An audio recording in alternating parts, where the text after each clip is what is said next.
Elbette zorluklar yaşanıyor.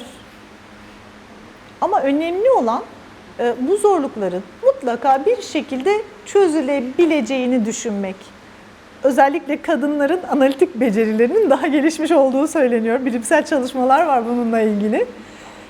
Zorlukları elbette kendi içimizde ilk önce çözmeye çalışacağız. Hepsi için mutlaka bir çözüm var. Eğer biz bir hedef koyduysak kendimize, ki bu bir kişisel hedeftir, kariyer hedefidir veya kişisel hedeftir.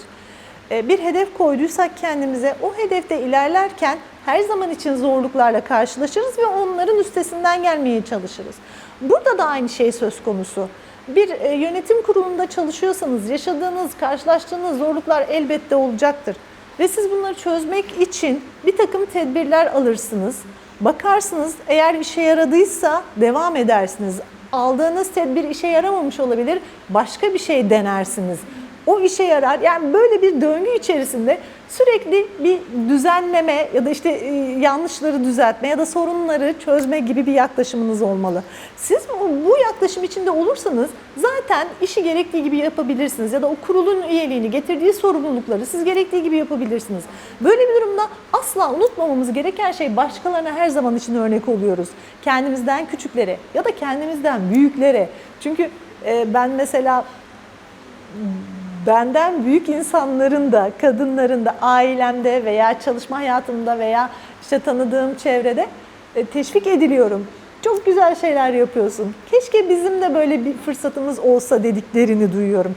Demek ki biz bunları yaparken birilerine örnek oluyoruz ama örnek olurken de sorunların altında kaldığımız gibi bir yaklaşım içinde olmaması gerekiyor. Benim gibi çalışan bayanlar varsa onların da. Diğer taraftan elbette dediğim gibi bir hedef söz konusu. Bu aynı zamanda bir federasyon hedefidir, bir federatif hedeftir. Türkiye genelinde koyulmuş bir takım hedefler vardır, sportif hedefler vardır. Biz aslında bu hedeflere de ulaşmaya çalışıyoruz bir yandan. Oraya da katkıda bulunuyoruz. Aslında bunu fark etmemiz lazım. Yaptığımız işleri belki birilerine duyurmamız da gerekiyor. Yani benim yaptıklarımdan eğer hiç kimsenin haberi yoksa nasıl onlara örnek olabilirim? Bu noktadan baktığımız zaman aslında sizin yaptığınız projenin belki böyle bir faydası da var. Bu şekilde çalışan yönetim kurullarında, spor alanında çalışan kadınları ortaya çıkarmakla siz bizim belki sesimizi daha düzenli ve planlı bir şekilde duyurmuş oluyorsunuz. Ve şu anda bana da örnek oldunuz. Ben de bundan sonra belki sistematik olarak bir duyurma çalışması yapabilirim ya da yaygınlaştırma çalışması yapabilirim diye düşünüyorum.